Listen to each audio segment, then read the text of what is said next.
What's going on, everyone, and welcome back to the Nerdwide podcast. I'm your host, Tyler Haynes, and this is my favorite co host to my right here, of course, with the Nerdwide logo behind him and not being super washed out if you're watching on video. It's Mr. Chris Rivers.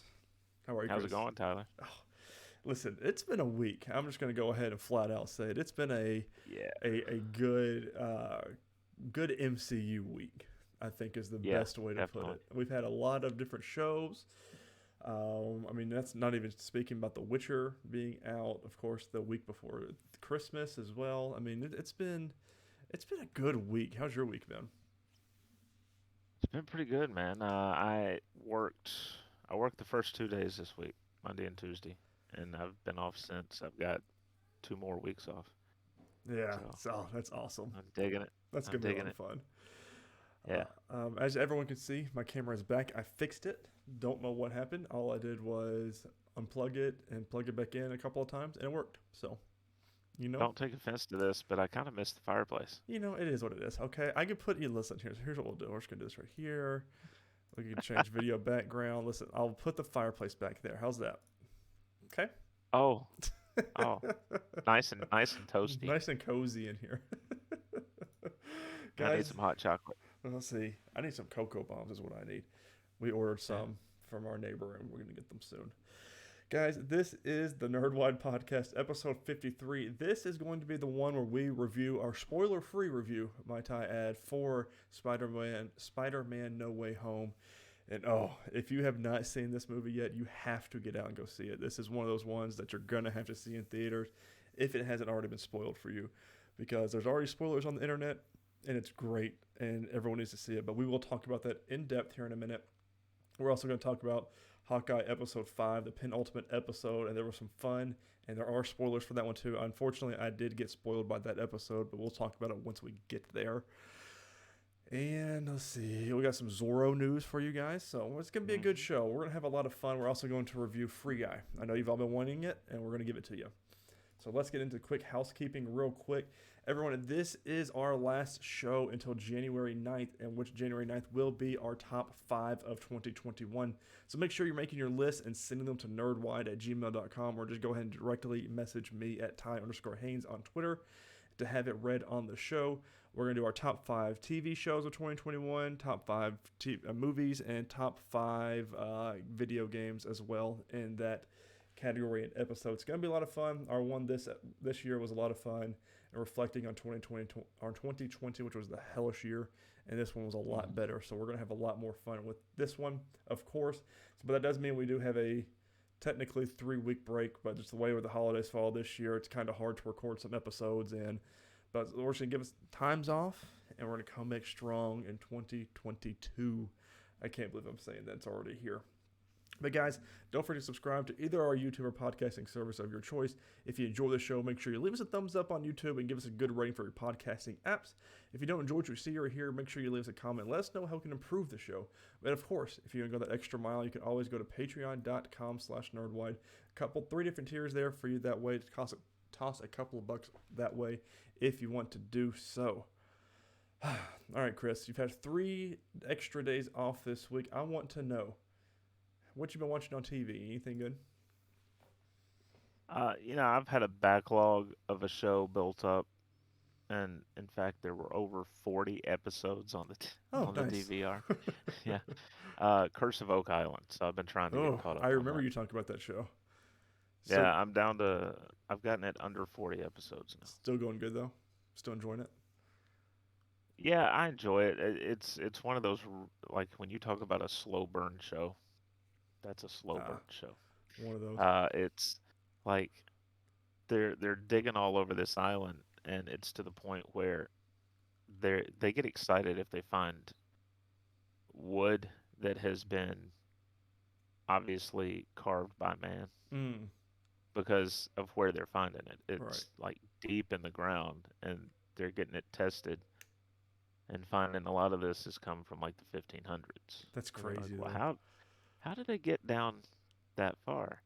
So they're still searching for the treasure, but You where think they'll I'm ever at, find I'm it? so far behind. It's gonna be good. I like shows like that, but it'd be one of those I have to watch like the first 3 episodes and then watch the last ones to see if they actually get the treasure or not. Because my Yeah. attention span would just be all over the place. Yeah. Something like that. Yeah. Yeah. Yeah. I've had a whole slew of new shows this week that I haven't talked about. Blue? A whole slew, SLEW, slew. I think that's how you spell that. Anyway, SHL. yeah, that sounds better.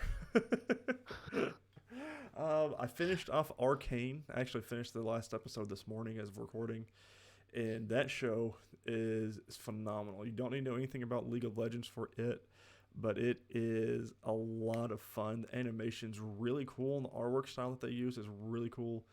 I advise everyone, if you want to watch a cool little animated show, a lot of death. A lot of death in this one, but the fight scenes look so good and feel so good, and they have a lot of weight. Haley Steinfeld's the main character in it, so Detective Douche from Lucifer is a main character in it. There's a lot of good name cast in there. Detective Douche. Another show I talked about last week, bring it to the holiday season, was Young Rock, the holiday special. Me and my wife watched it. It was pretty good. It was a cool little, was the Ghost of Christmas Past, Present, and Future episode where he was talking about through the show like he normally does. And I thought that was really cool and really well done how they did it. Again, not really sure if all this is true that happened in the show, but, who knows at this point. I'm sure it is. Yeah. And then the one that I've been watching, of course, is a CW show, is iZombie. I restarted watching it. I think last year in 2020, I watched a couple episodes, enough to get to season 2. And now I've picked it back up. I'm halfway through season 2 at this point. It's one of those I have on during TV. I plan to, at least in the next couple of weeks, finish Hitmonkey, get caught up on it. I want to watch and finish The Witcher. But I wanted to get done with Arcane first before I started The Witcher. I didn't want to start something and I still had shows I need to finish. So that was my justification there. But starting tomorrow, game's on. The Witcher is going to be game on. So I can't wait. But that's what I've been watching. But Chris, there's something else we have also been watching, and the spoiler tag is up. We've also been watching Hawkeye episode 5, and let me tell you, this was the one that we have been waiting for. This show is obviously great, and we say it every single week, but this is the one that we finally find out that the uncle is in fact Wilson Fisk, which is Vincent, my butcher's last name, Vincent D'Onofrio. D'Onofrio. That was close. I added an extra L in there, didn't need to. But I think my favorite scene from this show, this week's episode, was the Kate and Yelena macaroni scene, where they're just sitting there at the table, eating and just talking. Couple little Easter eggs for this one. Where did it go? So the idea of Yelena telling Kate Bishop to eat as a habit that she picked up from her surprisingly nurturing father, the Red Guardian, is endlessly charming, but not as charming as her referring to Rudolph as a superpowered reindeer, which, she's right. Of course, the Easter eggs I'm getting are from denofgeek.com by Michael Sacchini and Alec Bahalad. I probably butchered both of those names. But I feel like that scene was a lot of fun. It was Yelena obviously being in control of everything. She was at Kate's house or apartment cooking macaroni and cheese, and it looked really good. So I thought that was a fun part of that episode. I love the bit where she asked Kate, she's like, "Are you done? Are you done? Oh, great, because I'm going to put hot sauce on this." Right. I love hot sauce. She said, "You only have one fork? That's awfully sad." She didn't have to have another fork. It's just her living there by herself, so, Yeah. You'd still want to back up, right? Right. Yeah. You have to. Just in case. In case one's dirty, you know what I mean? I'm trying to think of what else fun happened this episode. We get a mention of the Statue of Liberty, which in the Spider-Man No Way Home trailers, you can see that's where a fight scene happens at, and that's where they mentioned the new shield. But Yelena says the new Statue of Liberty. So which, if you watch the trailers, the Captain America shield is being hoisted by the Green Lady, if you will. Yeah. But we've got the big reveal at the end. One was two things really. The first one was that her mom hired Yelena Yeah. to kill Clint.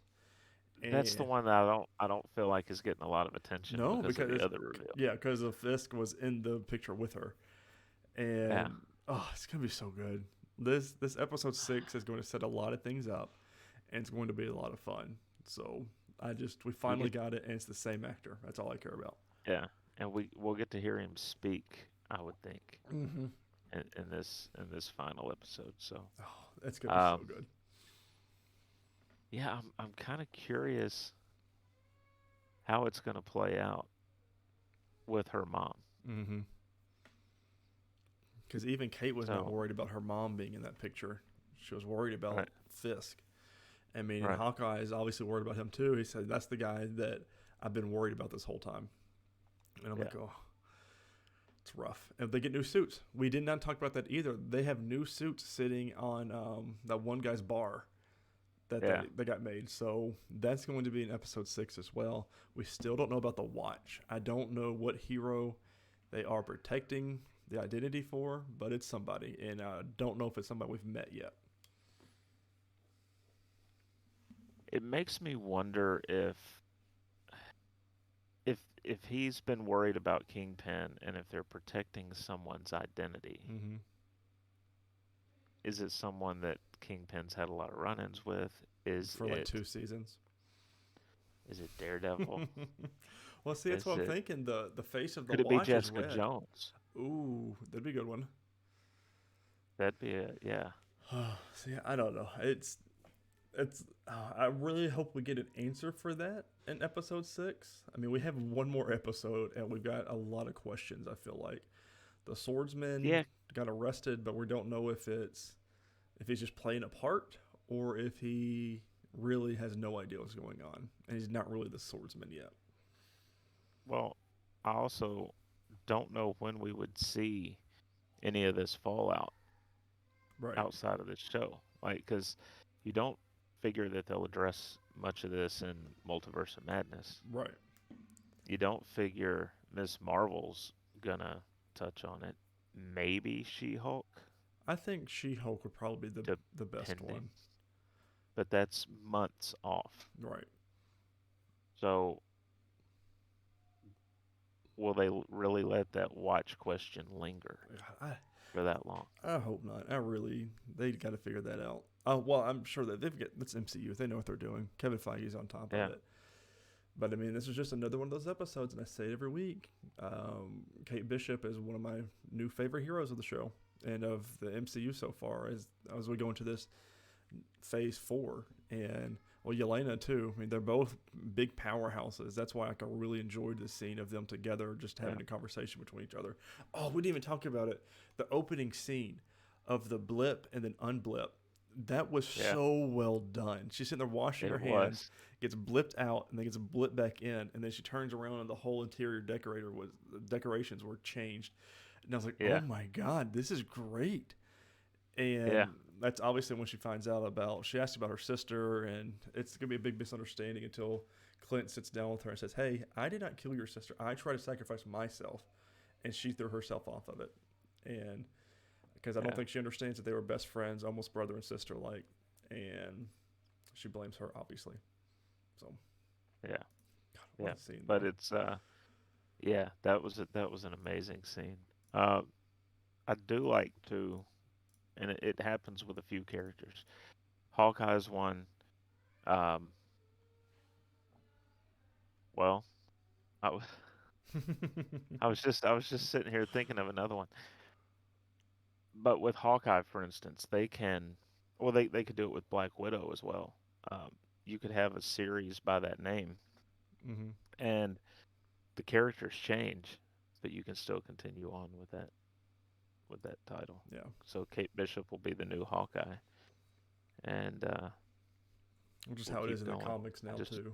So, I just wonder how long we'll have to wait before this series gets a second season I think we'll get an announcement if this after week. the finale. Yeah, if not this week, the week after, in between Christmas and New Year's Eve, to build that hype back up. Because I mean, we've got Disney Plus has got a new Disney show coming out this week with Boba Fett. So you don't want to take away from it, but you also want to have people wanting more. So it'll be after the finale, if not the day of the finale releases, or day before, Yeah. just because they want to keep that hype going. Which this is a show that I would gladly want a season 2 of. So Yeah. but we will have to. I just thought about something. With us being off for those 3 weeks, we won't have time to talk about Hawkeye finale. We might have to do a small recording. Yeah. Just to talk about it. Let's go ahead and commit to that. We'll do a discussion of Hawkeye's finale. And we might, if we have time, because let's try and keep it to like a half an hour tops. If we have time, since there'll be more time passed, maybe we can get into some of the spoilery stuff from No Way Home. We can do that. Just have it split up into those episodes because it's. I mean, well, yeah, we'll do that because we can spoiler heavy show is what we'll do. Mm-hmm. We'll call it the MCU interview. 2 news articles here I got for you. First one is Gotham Knights TV series is in the works, of course, at our favorite news station, CW, or television station. That we're going to Deadline.com by Alexandra Del Rosario. The CW is looking to further build on its DC Comics-inspired programming slate with Gotham Knights, a drama in the works from Batwoman executive producers Chad Fivish and James Storrow, and the show's executive story editor, Natalie Abrams. The project comes from Greg Berlanti's Berlanti Productions, which is behind the CW's Arrowverse and Warner Bros. Television, where the company is based. Written by Abrams, Fivish, and Storrow, Gotham Knights is based on Gotham Knights characters from the DC Comics created by Bob Kane and Bill Finger.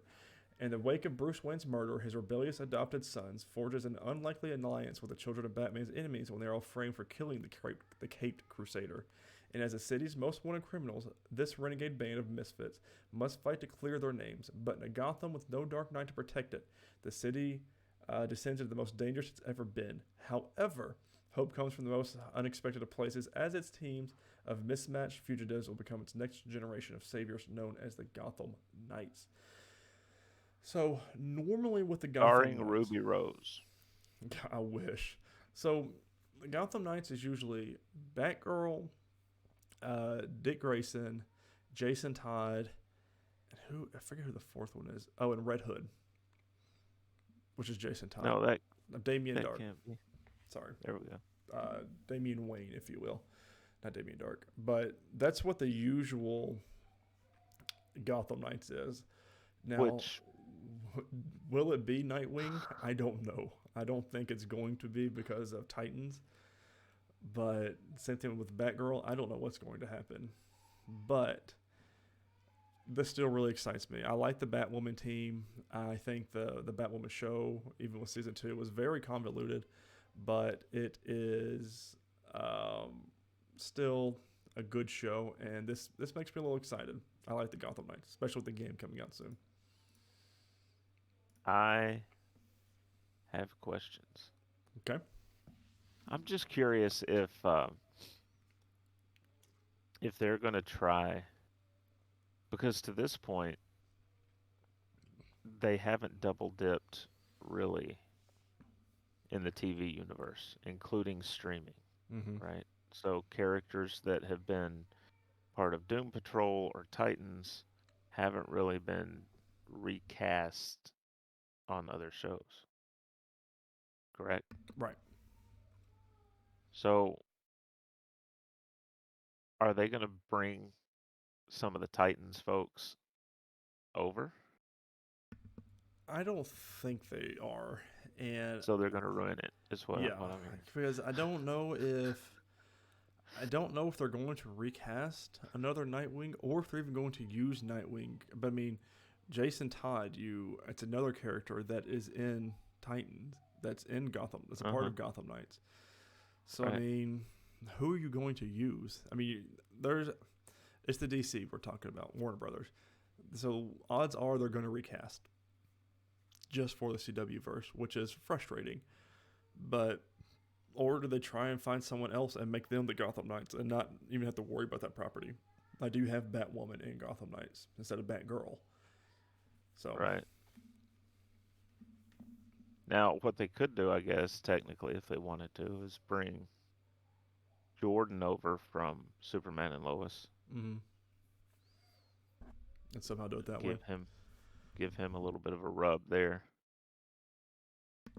you know, Yeah. even if he's a part-time member of the team, Well, you know, his we don't even know if they're crossing him over into any of the shows lately either. yeah, So yeah, and we'll that have to know whole where they're going with reluctance that. to even that whole reluctance to even have Supergirl and Superman and Lois crossover Mm-hmm. when it made sense. Um, I don't know. It's almost like they just sit back with darts and a dartboard and go, "What are we Right. gonna do this time?" Yeah. Because No it's so planning. haphazard, and I think we're seeing with you know Spider-Man No Way Home, and we're seeing with Hawkeye and stuff like this. When you lay this stuff out well in advance and you connect all the little dots, the fans love it. Mm-hmm. And you make a lot more money that way. Yeah. But Well, and look at the way people then scrutinize the shows and the movies. mm-hmm. I mean, there are going to be people that are going to, you've already said you want to go back and watch No Way Home Right. again. So there are people that are going to go see each movie multiple times. They're going to rewatch the episodes multiple times. They're trying to find all the Easter eggs, all the hints about what's coming. You don't have to do that with DC. You Mm-mm. watch it once and you got the gist. So I feel like they're really making mistakes. They've been making mistakes for a while now, though, and they don't listen to normal sight people. But I tell you what, I would even be all for, even though his character was never included, bring Stephen Amell back mm-hmm. and have him you could tutor a new team right, of Gotham or you could Knights. even have him producing and directing some or something like that because he gets the shows. He Yeah, understands what makes them successful. I mean, and look at his that gunshot at a whole multiple TV series. Like we wouldn't have any of these shows without him. I mean, at right. least have him back as producer or EP or doing something like that would even make this show better because he knows what it is and knows what to make it successful. Yeah. But you gotta get him off of heels first, and they've already been signed on for a season 2, so I doubt. Second thing I've got here from is a blast from the past. Zorro is back with a new series based off of the classic 50s television show. Going to Variety.com by Joe Otterson. Wilmer Valderrama is attached to star in and executive produce a live action Zorro series that is in development at Disney branded television. In Zorro, Valderrama would star as Don Diego de la Vega and his swashbuckling alter ego, the masked horseman known as Zorro, in the days of Spanish California. The show is a reimagining of the Disney ABC Zorro series starring Guy Williams that aired in the 1950s. That show also starred Gene Sheldon, George J. Lewis, and Henry Calvin. It aired for 78 episodes between 1957 and 1959, with 4-hour long episodes airing in the early 1960s. Quote, we're reimagining this Disney classic as a compelling period piece set in the Pueblo de Los Angeles, but told in a very modern telenovela style, with richly drawn contemporary characters and relationships set against the action, drama, suspense, and humor of the original iconic Zorro, said A.O. Davis, president of Disney Brand Television. Quote, Wilmer shares our commitment to reflect the interesting and enriched diversity of the human experience, and we look forward to delivering a culturally relevant and entertaining story with definitional characters that will connect with our viewers for generations to come. I will definitely tune in. Yeah. So, I've seen some of the original, and you know, for its time, with everything was practical at that right. point. There were no special effects or anything. It's uh, it's really good. Mm-hmm. It's really good. So, um, and it's something we don't talk about a lot, which is Spanish California, Mm-hmm. right? It's before the U.S. moved out that far, so it's interesting. And now he's currently on NCIS, Oh, so is he I'm really? curious how that's yeah, I'm curious how that's Oh. going to work. If he's going to double dip, or if he's going to leave that show to do this, because I mean, obviously.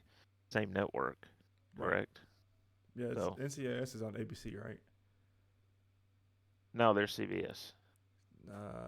Different network then, because Okay. Disney is ABC. So okay. So I don't know. He'll probably have to leave Yeah. NCIS then. Mm. I would think. Leaving one show to potentially make an amazing show. Because if Zorro, Maybe. I could really see Zorro taking off though, because it is a period piece and people love that.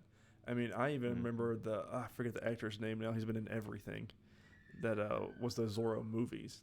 He was the Zorro in it. Antonio Yeah, Banderas. Antonio Banderas. Oof, I butchered that too. But yeah, I mean, I enjoyed those movies, and if they're gonna make a show with someone who's committed to it to essentially revitalizing the 1950s one, it's gonna be a lot of fun, Yeah. and it'll be a good watch, and I'll be tuning in for sure. I Uh, suspect they'll do better with this show than they did with the Lone Ranger movie. yeah, I would greatly appreciate that. Releases from 12/20 all the way up into January the 9th. We've got Wednesday, December 29th is the Book of Boba Fett on Disney Plus. We'll be talking about it as the episodes come out for that once we get there. Of course, Friday, December 31st, I will be watching this whole season in one day, I'm sure, and that is Cobra Kai Season 4. And then Saturday, January 1st, Harry Potter, the 20th anniversary, Return to Hogwarts. Believe that's in the wrong spot. So, spoilers for movies. Oh. No, it's back where it's supposed to be now. I had it in TV section for some reason. That's how it was Um. listed. So, So nothing that you're interested in then. It's no, coming that's not going to be anything for me to watch at all. On top of The Witcher. up. On to movies. By the way, a notification just came in on my phone. The Packers have clinched a playoff berth. Oh, well, wasn't a hard fight Timestamp tonight. when we recorded this. Right. Uh, on to movies.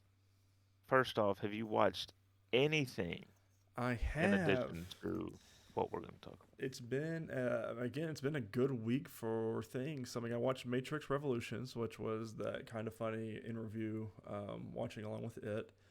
Not a good movie. Does not hold up, and the early reviews from the new Matrix movie Resurrections does not sound all that promising either. I've heard there's some good parts and some not good parts in it, and I'm like, oh well, that kind of solidifies if I was going to go see that at the movie theater or not. So I'll be watching it from home on the couch on Look, HBO Max. look. If nothing else, no matter how good or bad the new movie is, it did get us that demo of the Unreal Engine Mm-hmm. 5. It's so So, good. Oh, yeah. you can't even tell. And then I have also watched the Santa Claus, of course, with Tim Allen. My must-watch every year for Christmas, and we are halfway through the Christmas Chronicles right now. So finish it out again, like my second favorite Christmas movie, Christmas Chronicles. It's just, then we reviewed it last year, and it's just so good. Was Yeah. it? No, it was 2 years ago, right? I don't remember Uh, because it came out in I 2018. no, no, we interviewed it, or we interviewed it. How do you what? We reviewed it, I think, last year, and the next week or 2 weeks later, We the did the second one second one. came Okay, out. that's what it was. I mean, that's one of those ones that quickly just became one of my favorite Christmas movies, and you have to watch it every year. And so I watched the second one some point this week, and I think that'd be all the Christmas movies I watched. No, gotta watch Elf, and then I have to watch Christmas Vacation. So it's a Christmas movie filled week, but Yeah. that is it. What about Scrooged? I need to watch it too. I've got a I've got a Christmas list I have to keep up with. So Yeah. All right. Well, let's get into our reviews. Now, first, we're gonna essentially do a spoiler-free review for No Way Home. mm-hmm. Top level. Essentially, yeah, top level. Now, before we get into that, I do want to mention the preview night, third highest all time domestically. Mm-hmm. And it's the highest audience score on Rotten Tomatoes in MCU history at 94%. Mm-hmm. for critics and 99 for the audience. Now, normally those numbers aren't close, Correct. so everyone's in agreement. Mm-hmm. I'm gonna touch on this piece in Variety here real quick by Brent Lang. Box office Spider-Man No Way Home shatters records with huge $50 million in previews. Um, it says the Sony Pictures release is on pace to pull in between 150 to 180 million dollars over its opening weekend, setting a new high watermark for blockbusters during the COVID era. I'm curious as to what it would have pulled in a normal, Mm-hmm. what used to be considered normal Guarantee it's release. much more than that, Yeah. if not doubled. Um, so it's amazing. It says if projections hold, Spider-Man No Way Home will be the first pandemic era movie to cross 100 million in a single weekend. Only one other film, the recently released Venom Let There Be Carnage, has come close to hitting that benchmark, with initial revenues at a still impressive $90 million domestically. So keep that number in your head, listeners and viewers. And Chris, read that tweet I sent you. On pace, it was for on pace to pull 150 to 180 million in opening weekend. Right. And this tweet says Spider-Man No Way Home is on its way to a $253 million opening weekend.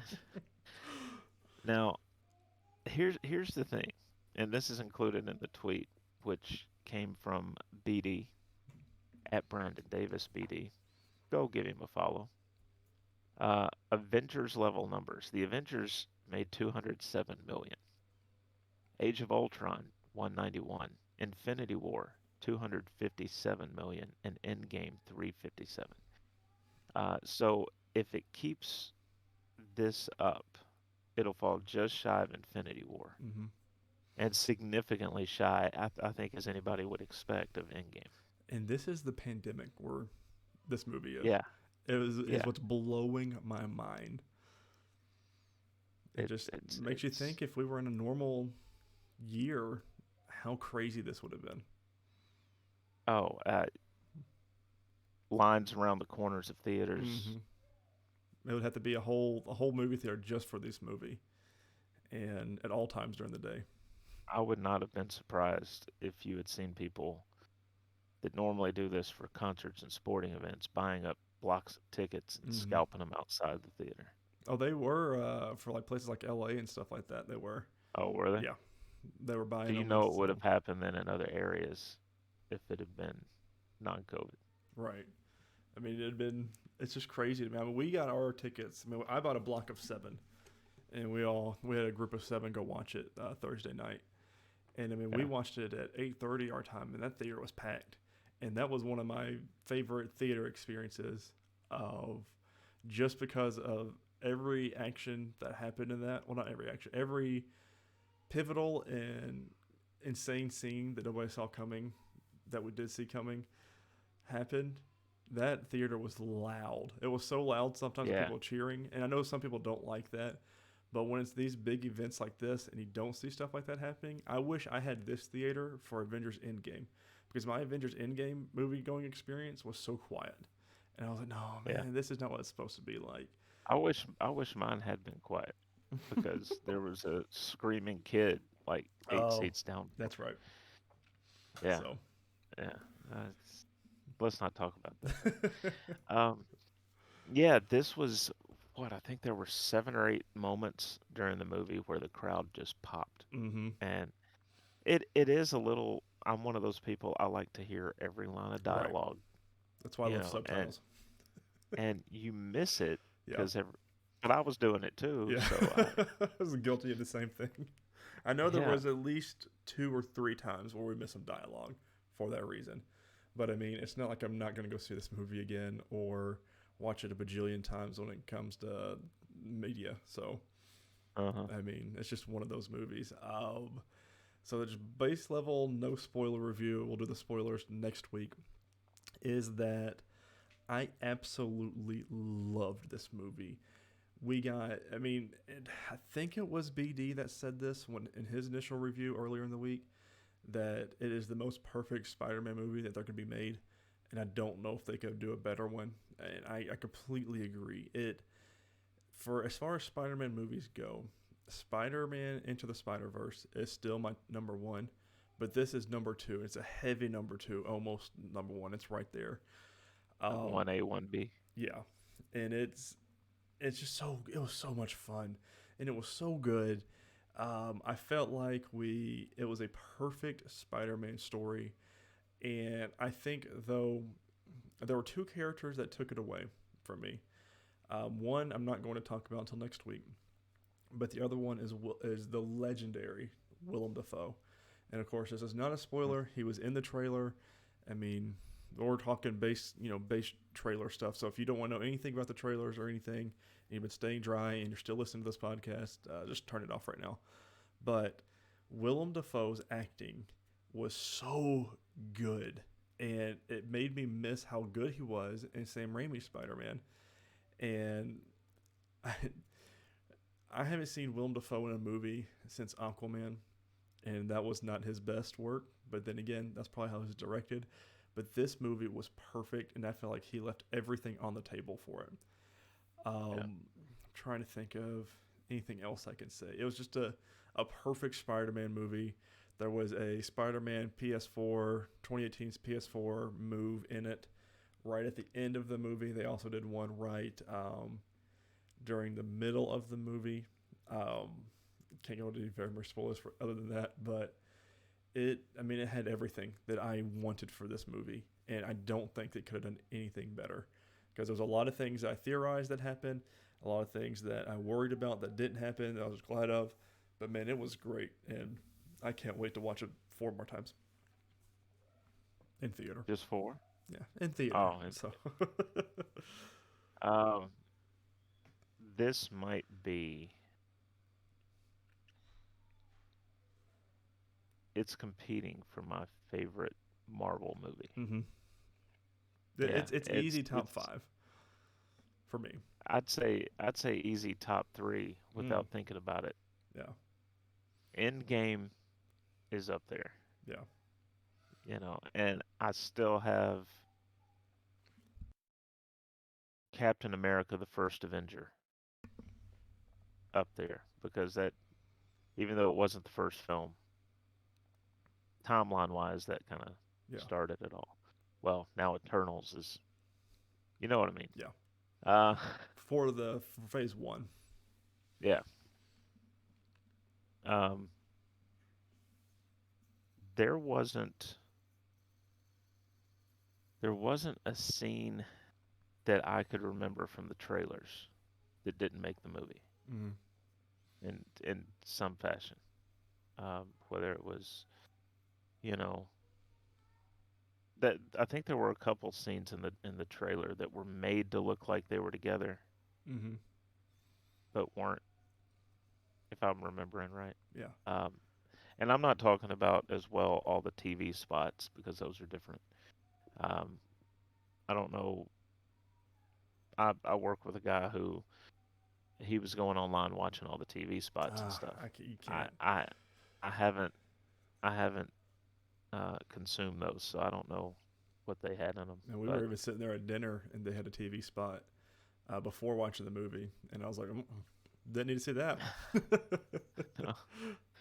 And some of them were just sort of a reworking of what was already out there. But one of the things, and this really I don't think is a spoiler, so I'm going to go ahead and say it.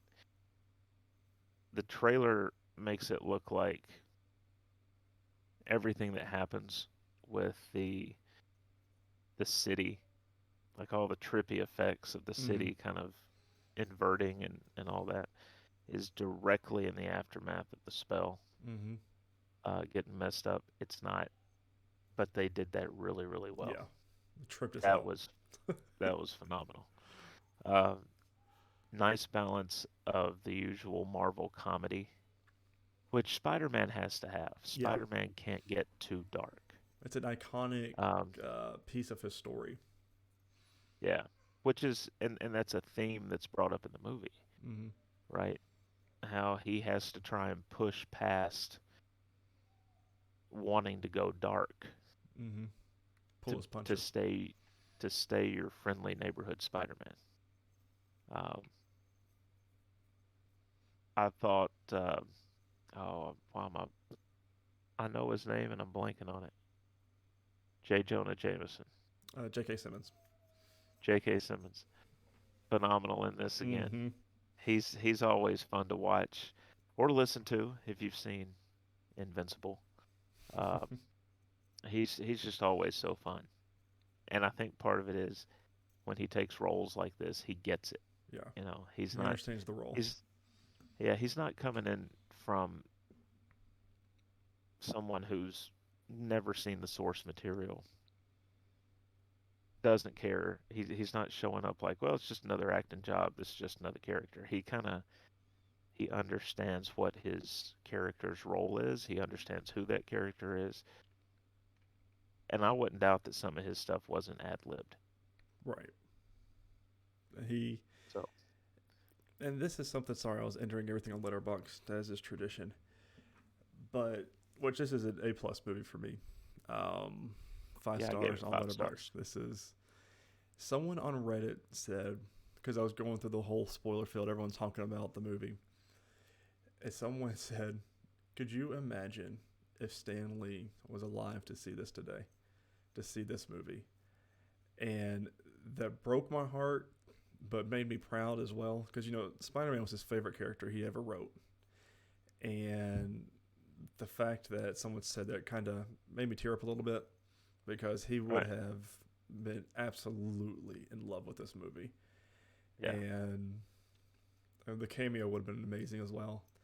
But it is what it is. I enjoyed this movie too. Marvel has gotten to the point now where they thank all of the comic book writers and things like that at the end in the credits.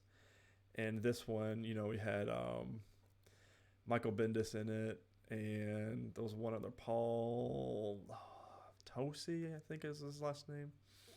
I think I'm wrong about that, but your Spider-Man writers that you've had over the past 10 years that they've took Mhm. even just an inkling of things from, they put them in the movie, and I was so glad that they did that.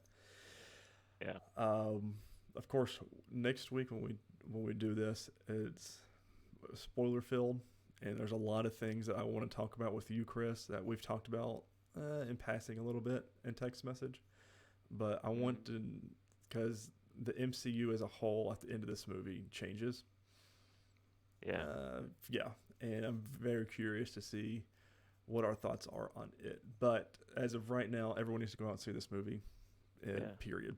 I mean, it's I'll tell great. you, nothing shocked me more than when Bruce Wayne showed up. That Right? was I mean, I had no idea. I mean, when Doctor Strange is saying they're all coming through, I was not expecting Stephen Amell to zip line in to the top of the Statue of Liberty. It was really weird, but they made it work.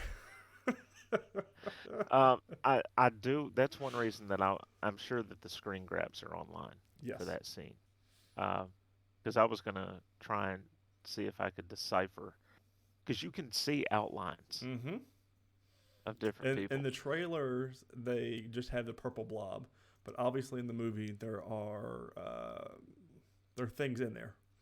Is all I'm going to say. Yeah, and it's purple. So the first Yeah. thing I'm doing is, okay, where's Thanos? Right. No, no, not again. We can't do this again. So Oh man. All right, so we're gonna kind of leave it there because I have a feeling if we keep talking, we're yeah, gonna end we'll up. just end up doing spoilers. So we did watch. I finally watched. I think you watched this a couple weeks ago. Mm-hmm. Free Guy. So this film, basic plot here is you have guy and a guy and a girl, man and a woman, that have come up with their own video game. Life Itself Mm-hmm. is the name of it, and it's supposed to be heavily AI driven. And let me just, while I'm talking here, pull this up because I want to make sure that I'm given proper credit. So Jodie Comer is the woman developer, and Joe Keery, who's always entertaining, Yes. is the guy. They've developed this game. They took a deal with a developer, um, Antoine played. It's just phenomenal. Yeah. Great It's a performance. good movie. Great performance by Watiti. But he ends up basically stealing their code and using it to develop this new game called Free City. Um, but he doesn't tell them. And when I, Millie, I think, is Jodie Comer's character name, right? Correct. Um, she apparently has some inkling of it. He does not offer her a job, but offers Keys, her partner, a job. Um, and she's threatened to sue him and everything else. But what ends up happening is the one of the NPCs, the non-playable characters in the background of this game, is Ryan Reynolds' character, and he starts to sort of grow out of Wake up his a little program. bit. Yeah, and Millie has her character Molotov Girl in the game. She's trying to find proof that their original coding is in the game to try and win her lawsuit. And so her character and his character end up working together. The free guy character ends up falling in love with Molotov Girl, not knowing that he's just in a video game. Yep. And explosions, people getting killed all the time. yeah, Normal. yeah, he's normal. Yeah, You know, there's no big deal. every day the bank gets robbed like 5, 6 times. They're walking along at one point. He and Buddy, his security guard buddy, and they're talking about the bank robbery, and he's like, "Which one? The one at 2 p.m. or 4 p.m.?" And every time someone comes in, the guard just drops his gun belt, Right, takes lays his on belt the off, floor. lays down. It's like it's so routine. Um, I did find one funny bit. There was when Keys and Millie are talking, she says that Molotov Girl and Guy kissed. Mm-hmm. And at this time, they don't know that Guy is growing as artificial intelligence. They think it's a hacker. And Keys is like, there's no button for that. And she's like, oh, he found the button. But it's a great movie, man. Like it's a fun watch. It's not gonna get 5 stars. Right. Um, But it's a good action flick with it's a lot of cameos. a lot of cameos. Hello, Chris Evans. Mm-hmm. Favorite part of Because the I figured if that was gonna, I wondered if that was gonna pop up because he's in that fight with Dude. Mm-hmm. Which if you ever wondered what Ryan Reynolds would look like as a jacked surfer dude, there you go. Played by Aaron W. Reed, with Ryan Reynolds' face superimposed on to his body. Yeah. But he pulls out Captain America's shield in the fight, and then it shows Chris Evans watching on a phone, going, "What?" The Avengers theme even kicked in for a second. Yeah. and then when he breaks out a lightsaber, the Star Wars theme kicks in. Which obviously this is a Disney film, so they have all the rights to those things, so it's not an issue. But I thought that this was a really fun movie. It's one that you throw on if you're just looking to be entertained. You don't really have to think a lot with it. You just watch it and let it play out. I'd probably go 3.5 on this one. Yeah, I think in terms of stars.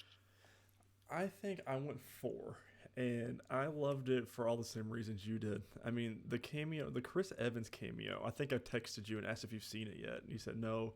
And I said there's one part in this you're absolutely gonna love, and it was the Chris Evans part because it was so out of nowhere. that I Yeah. was not expecting it. But I mean, it that did good justice to the video game world, because in the background I was paying attention to the background a whole lot in this movie, just because they had fun things that you normally see in video games. Like you have the characters just jumping or like running into a wall. Like there were several instances of those happenings, and you can see like Hmm. one doing the tactical crouch and all sorts of things. I was like, they really did their research on what happens like in GTA Online. You just have random people Yeah. doing random things, and that's exactly what You happened in got the movie. you got the one guy walking around with his hands up all the time. Right, just sitting there. I can't put them Just like down. that. I can't, it doesn't feel normal. Right, What do I do if someone robs me? Look, right, they're already up. and You got it's the old lady wandering around looking for a cat. right. He's like, "How do you always lose your cat? I don't understand." I mean, it's fine. I gave it 4 stars, which is right around a B plus for me. This is one that I can easily rewatch because it's got a lot of good cast in it as well as the cameos. I'm really excited because I just googled and I completely forgot. There is a Free Guy 2, and it's set for late 2023 or 2024. Production is set to happen next year in 2022. So it says I'm going off of looper.com for this one. Just one day after Free Guy hit theaters, Reynolds tweeted out, and after 3 years messaging Free Guy as an original IP movie, Disney confirmed today they officially want a sequel. So, I'm curious what it'll be. well, I'm sure they'll figure it'll be Ryan Reynolds back, but how do you Well, top yeah, this but one? Or even story wise, so what else do you do? so at the end, she's Millie's brilliant, Mm-hmm. right? Because what she does is she says, "We want our code back.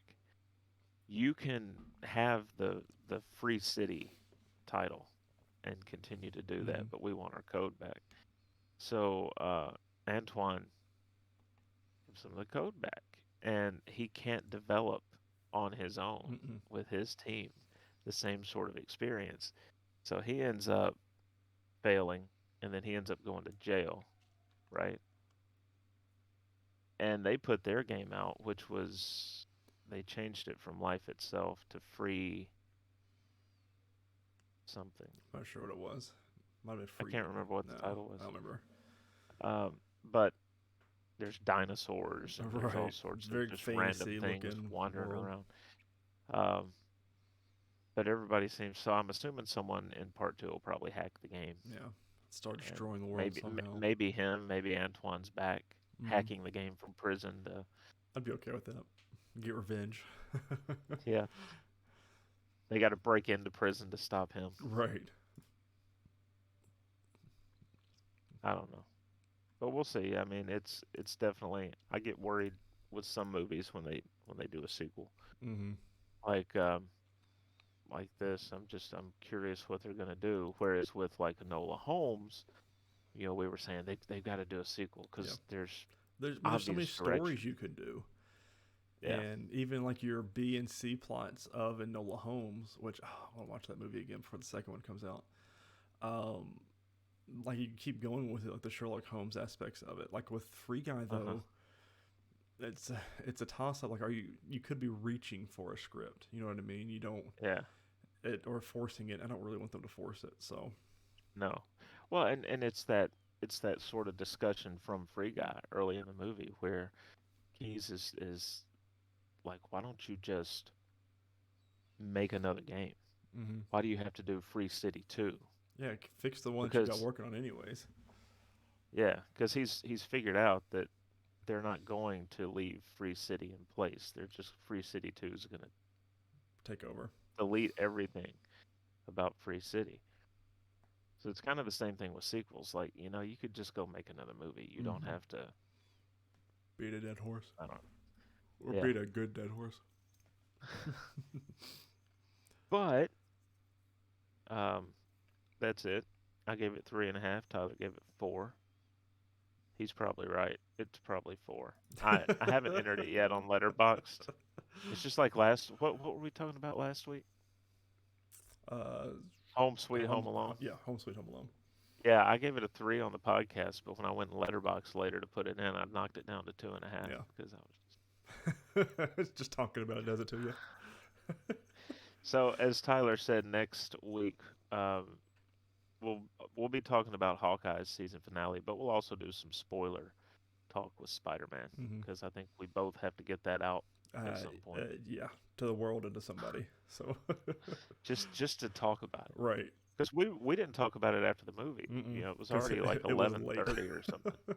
Yeah, so we both just peeled off Mm-hmm. um so in movie news, Doctor Strange in the Multiverse of Madness reshoots wrap up this week. This is from Murphy's Multiverse from Charles Murphy. I'd be disappointed if it was any other last name. Um, it says much was made about the extensive additional photography on Doctor Strange in the Multiverse of Madness. While most people understood it was part of the process, others concocted elaborate fictions about how the extra work on the film spelt doom for the sequel. Over time, more and more evidence has surfaced to indicate that the extra time on the film was necessary to accommodate actors who couldn't work in the UK during the original production time. With the additional work nearing an end, as first reported by Aaron Couch earlier this week, new details about it have surfaced. According to THR's Heat Vision newsletter, part of the reason for the reshoots, which wrap up this week, was to include new characters to the film. Inspired by the interactions of multiversal characters and variants in Loki and Spider-Man No Way Home. The creative team behind the Strange sequel took the opportunity to lean heavily into the multiverse angle and include more cameos and character introductions. Which Um, blows my mind. Now, one thing that's not specifically mentioned here, um, it does mention that what if um, the Fantastic Four films, Deadpool, Fox's X-Men, could all be ripe for the picking. Mm-hmm. One thing that they don't mention, though, and we talked about this when this news broke a while back, Michael Keaton confirmed that he had been doing reshoots for Marvel, or that he had been shooting scenes for an upcoming Marvel project. Mm-hmm. And we knew Spider-Man No Way Home was wrapped. Right. I think it was this. Yeah. I could see.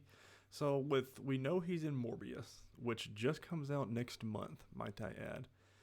But it wouldn't be reshoots this late for that. So No. I mean, it's for something, and I could see it being for this. I mean, we don't know what it could be. I'm sure it's a. I mean, I don't know. I mean, there's a lot that they can do with this and with this news of it purportedly being more characters added in because of the multiverse. Right. Loki, we know, is in this film as well. Mm-hmm. Obviously, Scarlet Witch is. But I mean, those three and Doctor Strange are the only ones we really know are in this movie.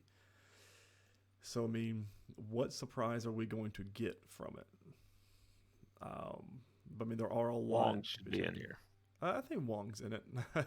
Obviously, I think he's confirmed.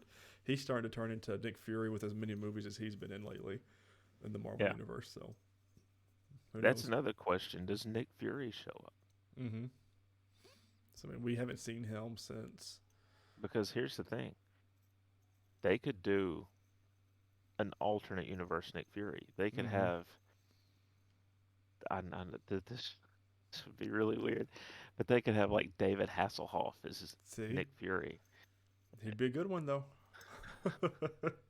like the older with the white stripes in Yep. his hair. The OG from like the 80s and 90s Nick Fury. Yeah, possible. I don't know. I just thought that it was interesting that they confirmed that's what the reshoots kind of centered around. Right. So maybe Jessica Alba shows up. Listen, if they bring in Fantastic Four characters from back in the day, I'm going to go nuts. Oh, Chris Chris Evans. Evans, see, I'm saying Just anything multiverse, anything is on the table. And that's what speculation runs rampant with for that reason. It's because anything is on the table. in fact, that would be a great scene of Strange walking up to Chris Evans and like, Mm-hmm. Steve? Yeah, And Steve. he's like, Johnny. flame on, Right. you know. Um, Next news story comes from IGN, and Ryan Leston has the byline on this. Kick-Ass is getting a effing nuts reboot, according to Matthew Vaughn. Um, Kick-Ass director Matthew Vaughn has revealed his gritty superhero movie is being rebooted, and it's going to be even more controversial than the original. Bring it on. During an interview with Collider, the Kick-Ass director confirmed the real-life superhero movie is getting a reboot, and it's coming soon. We've got a big reboot of Kick-Ass in 2 years, he said. Big reboot. Mm. Um, Which also Matthew Vaughn digging the Batman movie right now. So he's gonna have that underneath his belt while this will be in production. And Kick-Ass 1 and 2 was a lot of fun, and the fact that they're rebooting it, I hope that will be a bigger movie than it was back in the past. I mean, I felt like the Kick-Ass movies were prime early 2000 comic book character movies, and they weren't bad, but they were very niche. Like not everybody liked them. I obviously enjoyed them, but not a lot of people really liked that show or movie. I think he's got to be careful with it because it does have its fans, and again, like we were talking about with Free Guy 2, sometimes going back to the well too often. Could be a little dangerous. Kind of, yeah. And he's got the Kingsman franchise that he's been doing, and he's got other stuff to. He's to definitely focus on, so. Gotten better with his craft. Yeah. Since he had done some of the X-Men movies. We talked about this Thursday night as well. I forget how we got on this subject, but we did. It was the Kingsman preview. Yeah, that's how we got to talking about it. Or the Kingsman, yeah, I think is what that one's called. Finally, DC's Blue Beetle will now be released theatrically instead of on HBO Max, slated to arrive August the 18th, 2023. I mean, eventually, huh? I think it's going to follow the same thing they're doing now with the 45-day theatrical release window. Yeah, I mean, eventually it's going to be on HBO Max. I don't know. We'll see what they do. We'll see. I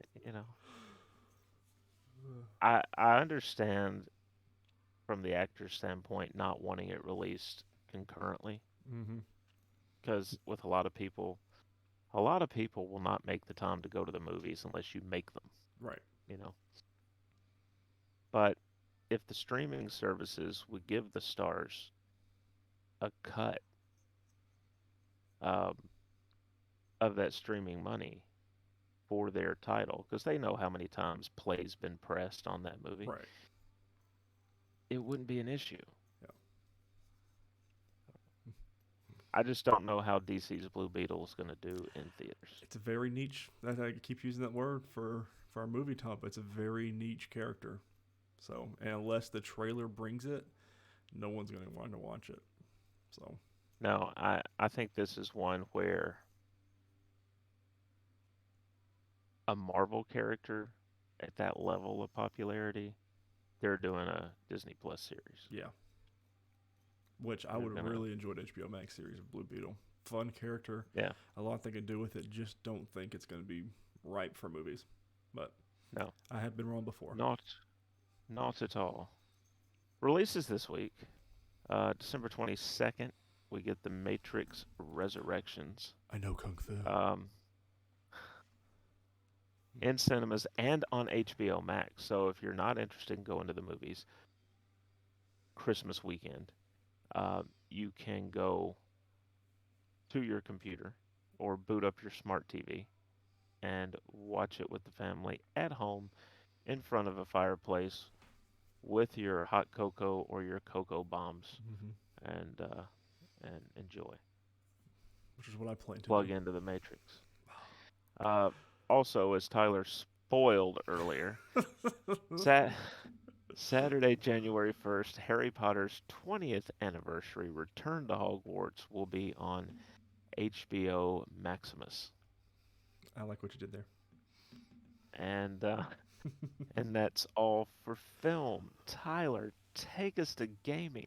So I'm gonna start it off. We don't have any gaming news. It's the point of the year when there is a drought. Everyone and all these companies are taking weeks off for the new year and resetting themselves and playing games. So I don't have any news. But Chris, I want to know what you've been playing. I've been phasing out a little bit on this show. Yeah, I'm still playing Madden. They got their Zero Chill promo going, so I'm still doing that. And I've played the other night. I played about 30 to 40 more minutes of Tell Me Why. that's something Um, I need to play during the break. I'm gonna put that on my phone. yeah, So we set could, an alarm or something. yeah. So we. Hey Siri, set a Um, reminder for Monday at 10 a.m. to start playing Tell Me Why. Okay, your There we go. reminders. So I won't forget now. Uh, um, but yeah, good game. Still enjoying it. Just hadn't knocked it all the way gotta out work yet. through it. Right. I talked about this Thursday night with you. There are so many games right now that I have to play and need to play before February comes around. Because when the new Yeah. Destiny expansion comes out and Horizon Forbidden West comes out, I mean that those two games I won't touch anything else. Period. Right. And it does not help that Assassin's Creed Valhalla announced their newest expansion coming out in March of next year. So I mean 1 month after these two big games come out for me, and they've also put some new content in that involves Assassin's Creed Odysseys. Why am I blanking on her name right now? Oh, Cassandra. And there's a crossover event going in both games. So now I'm going to have to re-download Assassin's Creed Odyssey just to play that little bonus mission, and then now play it in Valhalla as well. And it's messing everything up. Destiny started their winter fest this week, and the Dawning is what they call it. And I've been playing it nonstop. I've been slowly playing Halo Infinite's campaign, which I am very much enjoying. But I need to play and beat before we do our rankings next year. And What? there's just not enough time in the day. Let me ask you something because it's one of those things. I've got a list of games non-sports related that I want to get to, right? But it Mm-hmm. keeps growing. Yep. It keeps My getting list longer. on GG app just constantly is getting bigger, and I'm not So moving it. I guess my question is, do you think these studios eventually are going to wake up and say, instead of coming out with more and more DLC for titles that are going on 2 years old now, maybe we should just put all that energy into making a new game It's and different not, studios. well, yeah, but I mean, some of these are, you're gonna, they keep coming out with this content for Valhalla, for Mm-hmm. instance. Just make a new game. So with the I, Assassin's Creed titles, something that I hold very near and dear to my heart. It's different Ubisoft studios. Like the one that did this one was Ubisoft Montreal, I right. think. And so the next game will be Ubisoft. I forget who's doing their next one, but But I guess, I did not expect of this much content for Valhalla. Like, I guess my point is it's Ubisoft, yeah, right? You have other games you want us to play. hmm and they're still I getting don't have content time to too. play. Yeah, I don't have time to play all your games. Yeah, I've got Far Cry 6 and in my GG app that I want to play that Right. I just don't have the time to right now because well And Valhalla's gonna take up a lot of time too. and that's the thing. It's like the parent company is producing really good games. Mm-hmm. You want those games to be played. You want people to download them and play them, and they hope that if there's microtransactions that you take part. I can't get through one of them because you keep dropping new content. Mm-hmm. I miss the days when it was here's our release. We'll be back in a year and a half, 2 years with the Right. next one. Well, here's the thing: is they don't expect gamers like you or I that have games as a service games Like you've got Madden in the show, and I've got Destiny and whatever else that I play religiously. They don't count the gamers like us, if that makes any sense. They're the ones that they feed to are the ones that like all they play is Valhalla. Like, you know, you get 1 or 2 games a year, and it's Valhalla and another single player game. They don't factor in stuff like what we do. Like every week in our games, we've got something new we need to do and things like that. And I could see it that way. Like there's the France DLC for Assassin's Creed Valhalla. I haven't touched yet, and I need to before the new DLC comes out in March of next year. And I mean, I've got Halo Infinite to play through. I've got Destiny Weekly I need to play. Halo Infinite, that I want to replay. Horizon Forbidden Dawn. The Zero Dawn, not Forbidden Dawn, not the band. But I have to play through. I want to play through that game again just to get caught up on everything, to make sure I review it how I want to and everything. It's just a lot. And it's raising kids and working a job and life just takes up a lot of time. And I don't know. I just miss the days when I was younger. And that's all I did. Come home from school, just game for 6 hours a night, and go to sleep, do it all back all over again. I miss those nights, but you know, one day we'll get there. Responsibilities. Yeah, responsibilities are not fun. And like I'm taking off the week of this is responsibilities for you. I'm taking the week off of February the 22nd whenever the expansion for Destiny comes out, because I don't plan to leave this chair all week long just because I'll be playing every bit of that expansion that I can. One, just so I can be caught up, but two, because I'll play Destiny. When I get tired of it, I'll go play Horizon Forbidden West because it comes out I think a week earlier. So it's gonna be nuts. Yeah. February is packed full of games, and next year we still have Pokemon Arceus coming out in January, and I mean there's a lot. And my backlog just never gets smaller at this point. No. Game Pass doesn't help. I mean, the Gunk they just released 2 weeks ago. I want to play it. I mean, it's a nice little 8-hour, 10-hour game, but where am I going to find those 8 to 10 hours? Right. Yeah, I mean, it's helpful. I think that's another reason why I liked the Telltale Batman games, because they were so quick. Mm-hmm. I mean, it took time. Little bursts too. Mm-hmm. They had like the little episodes, whereas most of these games don't, and it's like, well, shit, and I'm one of those. But like when I played Until Dawn, I started it was about 9:00 one night when I started the game. I finished about 9:00 the next morning because even though I was tired and I wanted to go to sleep, I was like, well, I'm almost through the game. Right. So I'll just finish it. It's that little mystery of what's coming next and what's around the corner. That game especially just keeps you coming back to it. Not when you put it down. It's like reading a good book. You just want to keep flipping the pages. So if you get a game like that, you can knock it out in one night if you have the time. But Assassin's Creed. Not Assassin's, no, not 100+ hour campaign mode. I think it took me 102 hours to beat the main campaign.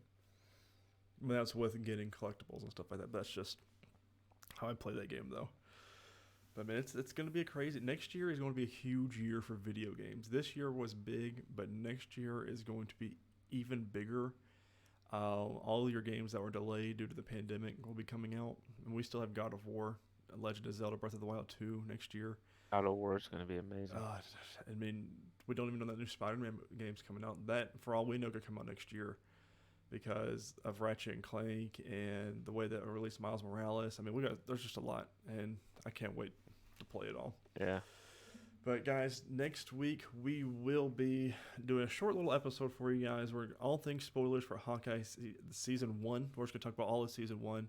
And then we'll spoiler full of Spider-Man No Way Home. And that's going to be a lot of fun conversation. I can't wait to have it.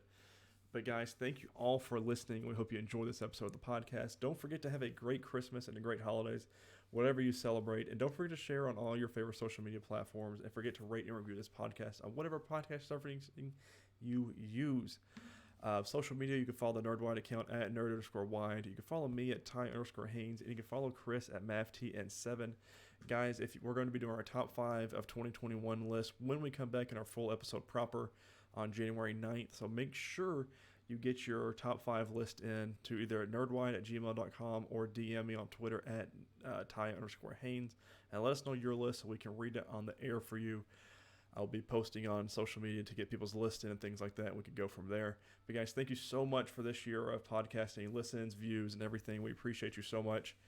2022 is going to be a banger, and we're going to have a lot of fun. But our year is not fully over yet. We will have that bonus episode of Hawkeye Season 1 and Spider-Man No Way Home next week. And we'll talk to you then. Guys, have a great holidays and a great new year. Later, guys.